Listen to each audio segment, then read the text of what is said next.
नमस्कार, 7 बजे की खबरों में आपका स्वागत है। मैं हूं आरफा खानम शेरवानी। सबसे पहले हेडलाइंस।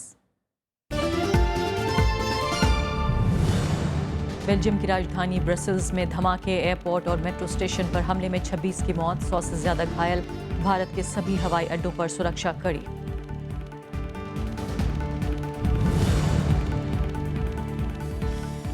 जम्मू कश्मीर में सरकार बनाने की कोशिशें तेज। पीडीपी प्रमुख महबूबा मुफ्ती ने प्रधानमंत्री से मुलाकात को बताया सकारात्मक।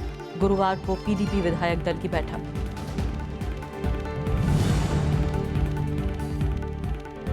फसल बीमा योजना में मुआवजे में देरी पर कंपनियों को भरना होगा जुर्माना। वित्त मंत्रालय में प्रस्ताव पर विचार। वित्त मंत्री ने कहा, गरीबी दूर करने के लिए कृषि में तेज विकास जरूरी।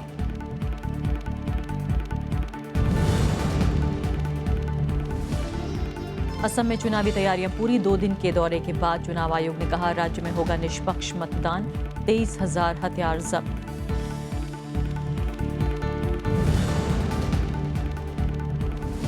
और हैदराबाद में फिर हिंसक हुआ, छात्रों का विरोध प्रदर्शन। कुलपति के घर और दफ्तर में तोड़फोड़। छात्रों ने मांगा अप्पा राव का इस्तीफा।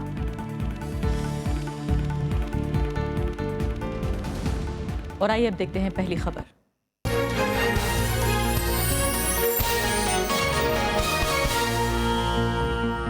बेल्जियम की राजधानी ब्रसेल्स में आज 3 बम धमाकों से पूरी राजधानी ये थर्रा उठी। एयरपोर्ट और मेट्रो स्टेशन के बाहर हुए विस्फोटों में कम से कम 26 लोगों की मौत हो गई, जबकि 100 से ज़्यादा लोग जख्मी हैं। जख्मी लोगों में जेट एयरवेज के 2 कर्मचारी भी शामिल हैं। ब्रसेल्स में आतंकी घटना के बाद फ्रांस, जर्मनी, ब्रिटेन समेत भारत में भी सुरक्षा बढ़ा दी गई है।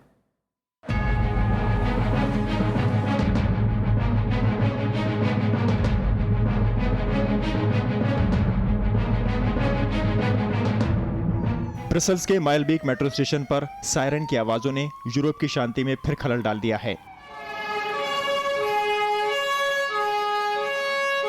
यहां धमाका ऐसे वक्त हुआ जब लोग ऑफिस पहुंचने की जल्दी में थे। इसी वजह से मेट्रो स्टेशन पर गहमा गहमी थी। धमाके के बाद मेट्रो सेवाएं रोक दी गईं और लोगों को सुरंग से बाहर निकाला गया। माइलबेक के पास ही यूरोपीय संघ का मुख्यालय है। In Zaventem en in een metrostation in Brussel hebben terroristen moord gepleegd. We zijn geconfronteerd met een situatie waar Maelbeek metro station से पहले ब्रसेल्स एयरपोर्ट के डिपार्चर लाउंज में 2 धमाके हुए। धमाके इतने जबरदस्त थे कि शीशे चकनाचूर हो गए। बदहवास यात्री इधर उधर भागने लगे। पुलिस के मुताबिक यहां फिदायीन हमलावरों ने धमाका किया। धमाके के बाद बेल्जियम से सटे नीदरलैंड, जर्मनी, लग्जमबर्ग और फ्रांस में सुरक्षा बढ़ा दी गई है। The roots of the pain we are suffering around our region are very much the same, and that we are united in not only suffering our victims but also reacting to these acts and preventing radicalization and violence together. हालांकि इन धमाकों में किसी भी भारतीय के हताहत होने की खबर नहीं है, लेकिन जेट एयरवेज के 2 कर्मचारी घायल हैं। ब्रसेल्स में भारतीय दूतावास ने हेल्पलाइन नंबर जारी किया है। प्रधानमंत्री नरेंद्र मोदी ने भी ब्रसेल्स हमले की निंदा की है। प्रधानमंत्री का 30 मार्च से बेल्जियम का दौरा भी होना है। Prime Minister will pay his first official visit to Brussels on 30th March 2016 for the 13th India-EU Summit at the invitation of the President of the European Council, Mr. Donald Tusk, and the President of the European Commission, Mr. Jean-Claude Juncker. 4 दिन पहले ही Brussels से Paris हमलों के mastermind Saleh अब्देसलाम को गिरफ्तार किया गया था। पेरिस में पिछले साल नवंबर में हुए हमलों में 130 लोग मारे गए थे। इन हमलों की जिम्मेदारी इस्लामिक स्टेट ने ली थी। अखिलेश सुमन के साथ bureau report, Rajya Sabha TV. Amit Barua managing editor हैं द हिंदू अखबार के और विदेशी मामलों की गहरी जानकारी रखते हैं। हमारे साथ इस वक्त स्टूडियो में मौजूद हैं, उनसे जानकारी लेते हैं, बातचीत करते हैं। अमित, ये बताइए कि क्या ये दूसरा पेरिस है? आरफा, बहुत ही ये जो अटैक्स हुए हैं ये बहुत ही गंभीर हैं पूरे यूरोप के लिए। और जिस तरह से 2 हमले हुए हैं, एक एयरपोर्ट में और एक मेट्रो स्टेशन में, ये दिखाता है कि एक जो नेटवर्क है ये काफ़ी बड़ा है और इनके पास स्ट्राइक करने की एबिलिटी है। और जिस तरह से उन्होंने किया है, एक तरह से पूरे यूरोप को उन्होंने हिला के रख दिया है। अब जो प्रतिक्रिया होगी इसके बाद उस पर सब लोगों की नज़र है। लेकिन एक बात तो साफ़ है कि जो आतंकवादी चाहता है कि वो एक रिएक्शन जनरेट करे, और जिस तरह का घिनौना हमला हुआ है उसके बाद जो रिएक्शन है उसी पर सारी नज़रें गढ़ी हुई हैं। लेकिन ये बात तो साफ है कि अब एक full blown terror network Europe के कई बड़े शहरों में ऑपरेट कर रहा है और उनके लॉ इन्फोर्समेंट एजेंसीज की एक्शंस के बावजूद ये नेटवर्क बरकरार है और एक्टिव है। यूरोप ही क्यों? ये बार बार सवाल पैदा हो रहा है कि यूरोप क्यों निशाना बन रहा है। अगर हम ये मान लें कि जिस तरह से डॉट्स बताए जा रहे हैं वेस्टर्न मीडिया के जरिए, अगर उन्हें हम जोड़ें, अरबिक में बात हुई, फिर ये बताया गया कि सलाह अब्दुल सलाम को 4 दिन पहले पकड़ा गया था जो फ्यूजिटिव था पेरिस अटैक का, और उसके बाद अगर ये माना कि उसकी प्रतिक्रिया के तौर पर अगर ये हमला हुआ है, तो इस सब डॉट्स को अगर जोड़ने की कोशिश करें तो आईसिस जैसा हमला मालूम पड़ता है। हालांकि अभी देखना बाकी है कि और भी क्या ऐसे ऑर्गेनाइजेशंस हैं जिनकी ये ताकत बन गई है। तो यूरोप क्यों बन रहा है निशाना? नहीं, यूरोप इसीलिए निशाना बन रहा है कि अगर हम इसको एक कॉन्टेक्स्ट में देखें, देखिए इस तरह के हमले दक्षिण एशिया में कई जगह हो रहे हैं, इराक़ में, पूरे मिडल ईस्ट में, वेस्ट एशिया में ये सब चीज़ें हो रही हैं। तो जो कई यूरोपियन देशों की विदेश नीति है ख़ास करके, उस विदेश नीति से जो यूरोप में कुछ नागरिक हैं, एक वर्ग है, वो उससे नाखुश हैं और इसी नाखुशी की वजह से उनके कई जो बाशिंदे हैं वो आईसिस में, सीरिया में, अलग जगहों पर जाके उन्होंने लड़ाई लड़ी है अपनी समझ से। तो मुझे लगता है कि इनमें से कई लोग लौट के गए हैं और एक तरह का एक डोमेस्टिक नेटवर्क यहाँ बन चुका है। एक अनसेटिस्फाइड, डिससेटिस्फाइड कम्युनिटी कह लें जो उत्पन्न हुई है वहाँ पर, और ये काफ़ी तरह से होम ग्रोन है और तमाम यूरोपीय देशों के लिए ये बहुत ही बहुत चिंता की बात है। यानी आप ये कह रहे हैं कि दरअसल जिस तरह से पेरिस अटैक में हुआ कि ज़्यादातर होम ग्रोन, यानी वहाँ के लोग, खुद फ्रेंच लोग जो हैं वो शामिल थे जिन्होंने इस पूरी घटना को अंजाम दिया। प्लानिंग कहीं भी हुई होगी लेकिन अंजाम देने वाले घर के लोग थे। तो क्या यहाँ पर ऐसा ही लगता है? अभी तो ऐसा लगता है यहाँ पर भी क्या इस तरह की कोई आशंका? ऐसा ही लगता है, लेकिन ये जो मैं जो कह रहा हूँ कि नेटवर्क, क्योंकि ये पहली दफ़ा नहीं है और आपने जैसे कहा कि एक मास्टरमाइंड को 4 दिन पहले उठाया गया था, तो अगर उनकी इतनी बड़ी क्षमता है कि इतने दिनों में वो रिएक्शन के तौर पे हमला कर दे, ये भी चिंता का और विषय डराने वाली बात है। जी बिल्कुल। और अगर तो ये जो नेटवर्क्स हैं ये काफ़ी गहरे हो चुके हैं और एक चीज़ तो ये है कि लॉ इन्फोर्समेंट एजेंसीज हर वक्त सक्सीड नहीं कर सकती। जो इस तरह के लोग हैं जो अपनी जान की बाजी लगाने को तैयार है, जो आम आदमी के बारे में कुछ नहीं सोचते, तो ये लोग सक्सीड करेंगे। और हमने लेकिन अमित, एक बहुत हैरानी की बात जो कही जा रही है वो ये कि दरअसल आईसिस ने इस तरह का नेटवर्क अब पैदा कर लिया है, एक मॉडल तैयार कर लिया है जिसको दुनिया में कहीं भी रेप्लिकेट किया जा सकता है कि 4, 6, 8, 10 लड़ाके जो हैं शामिल होंगे, इतना उनके पास असलहा होगा और कहीं भी जाकर वो एक तरह का हमला कर सकते हैं। क्या इस थ्योरी में आपका यकीन है?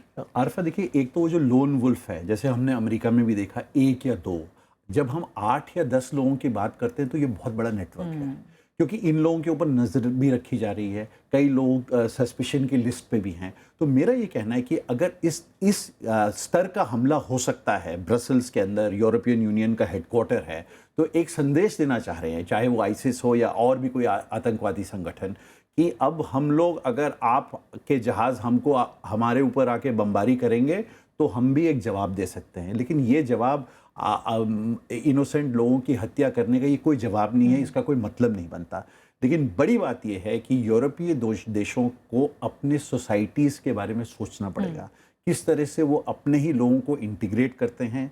ये अस एंड देम वाला जो एक तरह से ये माहौल जो बढ़ता जा रहा है, उससे मुझे लगता है कि एलियनेशन बढ़ेगी, नुकसान बढ़ेगा और ऐसे जो डिसएन्चांटेड लोगों के ऊपर टेररिस्ट ग्रुप स्प्रे करते हैं, इसके मौके और होंगे। ये बहुत बारीकी से मैं एक बात को समझना चाहती हूँ कि अब तक पिछले करीब 1-1.5 दशक में हमने ये देखा था 9/11 के बाद के दिनों में कि अफ़गानिस्तान, पाकिस्तान, यानी कि तकरीबन दक्षिण एशिया से पनपे हुए आतंकवादी पूरी दुनिया में जो है वो कहर बर्पा कर रहे थे। क्या अब आईसिस के बाद के दिनों में आप ये कह रहे हैं कि अरब दुनिया के, अरब नेशनल्स जो हैं, ये खासकर लोग हैं जो कि पूरी दुनिया में, खासकर जो पश्चिमी दुनिया है उसमें आतंक फैला रहे हैं? क्या इनकी जो राष्ट्रीयता है वो बदल गई है?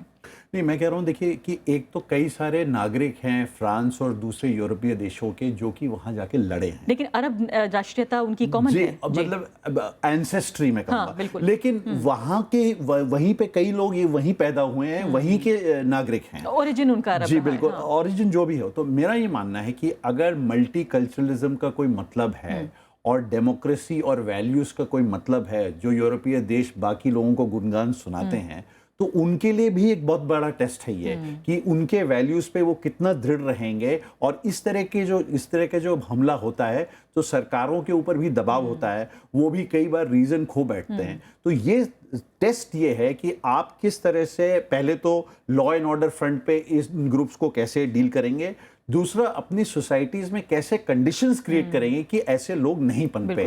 बहुत महत्वपूर्ण बात आप ये कह रहे हैं कि जो सोसाइटीज के जो अपने इम्परफेक्शंस हैं उनके, शायद हो सकता है कोई समाज कभी भी पूरे तरीके से आदर्श ना हो पाए, लेकिन उन पर ध्यान देना भी जरूरी है। सिर्फ हथियारों से लड़ाई नहीं लड़ी जाएगी बल्कि दिमाग की लड़ाई भी है। बहुत बहुत शुक्रिया अमित बरुआ आपका स्टूडियो में आने के लिए और चर्चा के लिए। तो फिलहाल ये थी हमारी पहली खबर, अभी छोटा सा ब्रेक।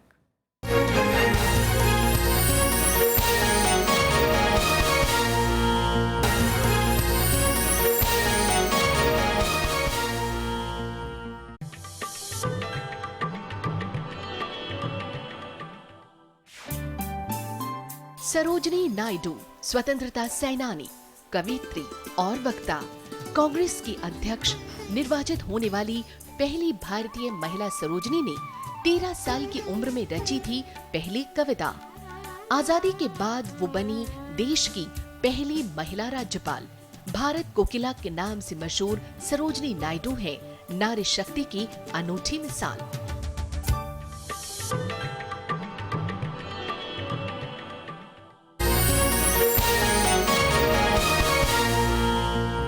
ब्रेक के बाद आगे बढ़ते हैं। जम्मू कश्मीर में सरकार बनाने को लेकर गुरुवार को अंतिम फैसला हो सकता है। पीडीपी प्रमुख महबूबा मुफ्ती ने आज प्रधानमंत्री नरेंद्र मोदी से मुलाकात के बाद ये बात कही। प्रधानमंत्री के साथ बैठक को उन्होंने राज्य के लोगों से जुड़े मुद्दों के समाधान को लेकर काफ़ी सकारात्मक बताया है। कांग्रेस और नेशनल कॉन्फ्रेंस ने भी सरकार बनाने की कोशिश का स्वागत किया है।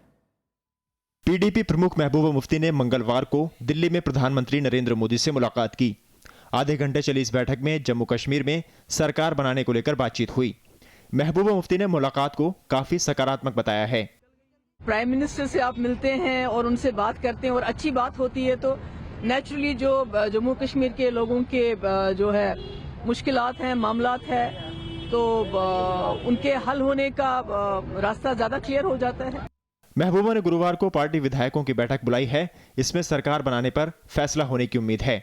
बेसिकली मैंने लेजिस्लेटिव पार्टी की मीटिंग बुलाई है। I called a legislative party meet on Thursday.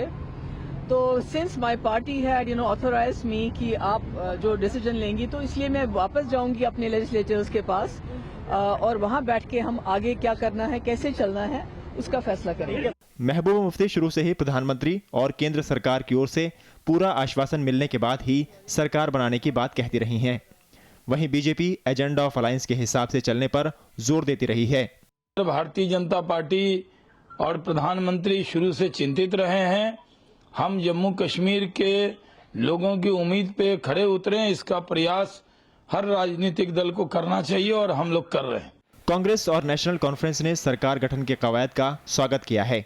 तो जो अभी डेवलपमेंट हुई पीएम और महबूबा जी के बीच में, अच्छी बात है गवर्नमेंट बने, क्योंकि कोई दूसरी पॉलिटिकल पार्टीज तो आगे आ नहीं रही थी। अभी दो ही चीजें होनी थी, या तो बीजेपी और पीडीपी के बीच में सलाह हो जाती और सरकार बनती, या इलेक्शन होने थे। Long wait for government formation which everybody wants including the National Conference party, and we are keen that there should be a civilian government in place without further loss of time. Jammu Kashmir में सरकार बनाने को लेकर BJP और PDP के बीच कई बैठकें हो चुकी हैं। पिछले हफ्ते महबूबा मुफ्ती ने बीजेपी अध्यक्ष अमित शाह से मुलाकात की थी, लेकिन पीडीपी की कुछ मांगों को लेकर बात नहीं बन पाई थी। इसके बाद पीडीपी का रुख भी नरम पड़ गया है। जम्मू कश्मीर में पूर्व मुख्यमंत्री मुफ्ती मोहम्मद सईद की मौत के बाद 2.5 महीने से राजनीतिक अनिश्चितता का माहौल है और राज्यपाल शासन लागू है। Bureau report, Rajya Sabha TV.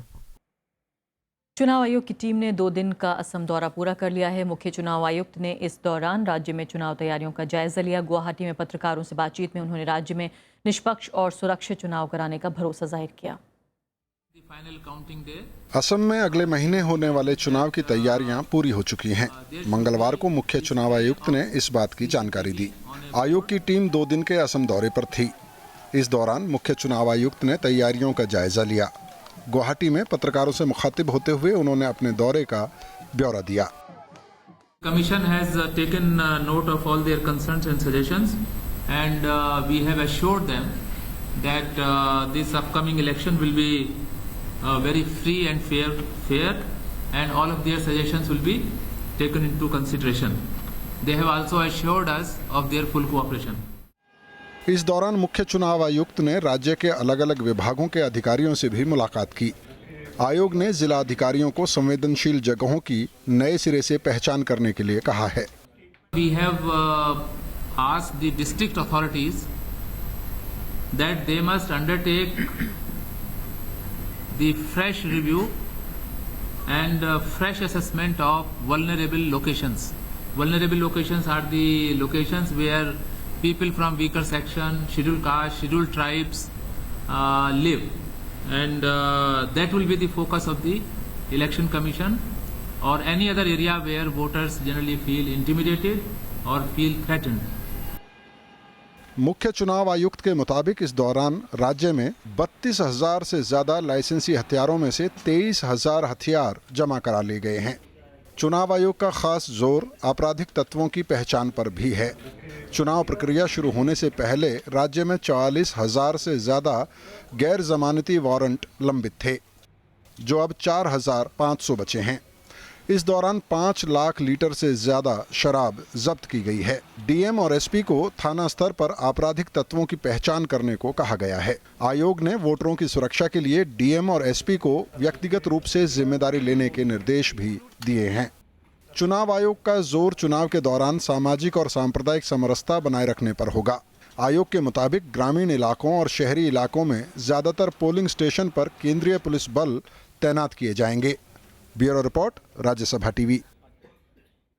प्रधानमंत्री फसल बीमा योजना के तहत मुआवजा देने में देरी करने वाली कंपनियों पर जुर्माना लग सकता है। वित्त मंत्रालय इस प्रस्ताव पर विचार कर रहा है। वित्त मंत्री अरुण जेटली ने मंगलवार को मुंबई में प्रधानमंत्री फसल बीमा योजना पर सेमिनार का उद्घाटन किया। उन्होंने कहा कि देश से गरीबी दूर करने के लिए कृषि में तेज विकास जरूरी है। वित्त मंत्री ने कहा कि फसल खराब होने पर किसानों को पूरा मुआवजा मिलेगा। The farmer is going to pay less. Insurances also, as some of you are extremely experienced in this line, depend on volumes. The cost of premium depends on large volumes. And therefore, he's going to pay less. Much larger risks are covered. And in the event of a crop failure, he is going to be paid more. वित्त मंत्रालय फसल बीमा योजना को मजबूत बनाने पर भी विचार कर रहा है। इसके तहत समय पर मुआवजा नहीं देने वाली कंपनियों को जुर्माना देना होगा। There is going to be no delay in sending consolidated proposals to insurance companies. No delays in settling claims. There are time frames which are set out. Not that they weren't earlier, but at this point of time, in this particular scheme, we are looking at penalties for delays.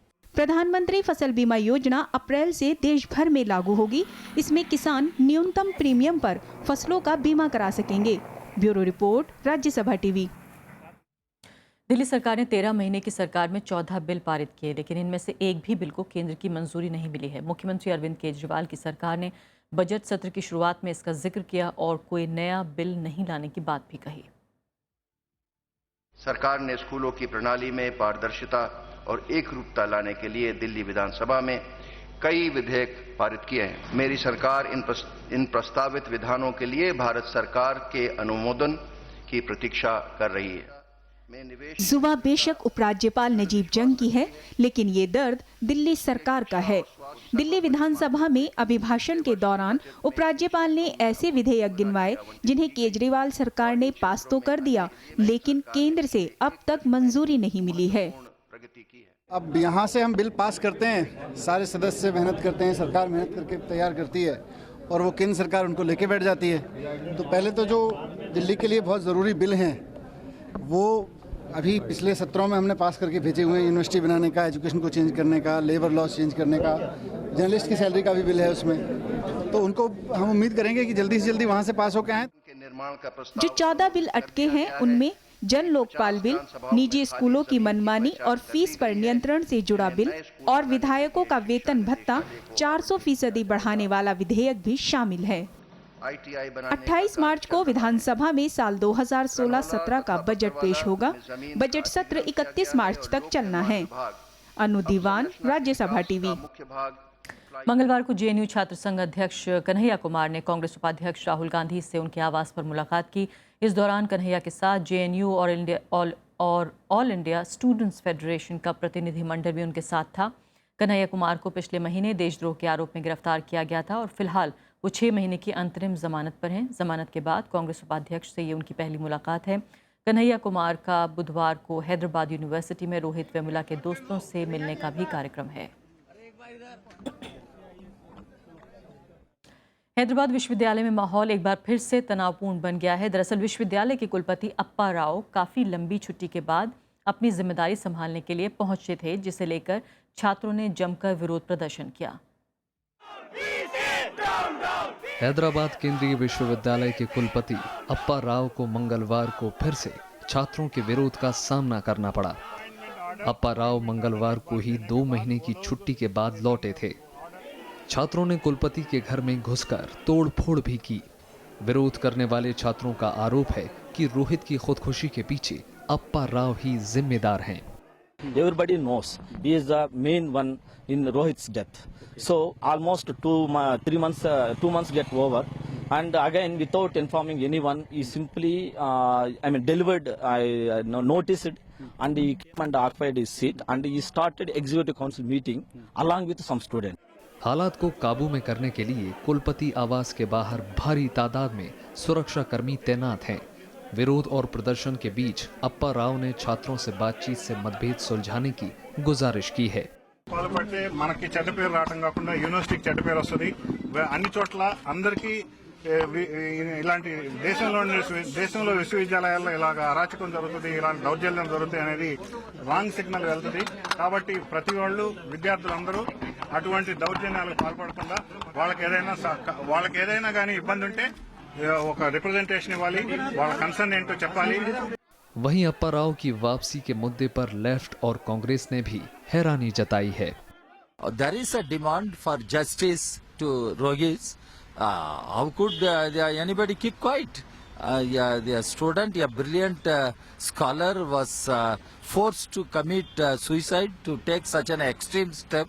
And what is the justice? ये लड़ाई खाली central university Hyderabad तक ही सीमित नहीं रही, बल्कि आज तो उस्मानिया यूनिवर्सिटी के स्टूडेंट्स ने भी उस प्रोटेस्ट में अपने आप को शामिल किया जो वीसी के खिलाफ आज सेंट्रल यूनिवर्सिटी हैदराबाद में हो रहा। पिछले साल राव ने रोहित समेत 5 छात्रों को निलंबित किया था, जिसके बाद 17 जनवरी को रोहित वेमुला ने खुदकुशी कर ली थी। इसके बाद से ही राव छात्रों के निशाने पर हैं। Bureau report, Rajya Sabha TV.